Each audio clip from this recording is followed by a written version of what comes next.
นตกเมื่อคืนพี่น้องประมาณเที่ยงคืนตีหนึ่งเริ่มตกปอกแป๊กปอกแป๊กบกบอกละซาเลยละ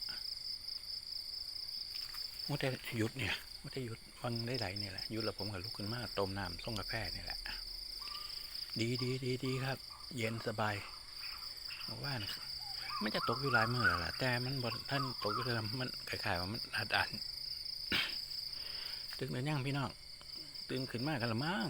เศร้าแล้วล่ะนี่มันแต่มันยังมืดอยู่แต่ก็ไม่ค่อยมืดสำไหนดอกนะฟ้าแจ้งจังปางอยู่ลุกมากาแฟกินกันครับผมก็ได้แล้วล่ะส่งกาแฟแล้วก็ย่างลงมานี่ย่างมารับอากาศเย็นสบายเอาละพี่น้องไปสำนีก่อนเดี๋ยวผมขึ้นไปหากาแฟกินจักคู่ก่อน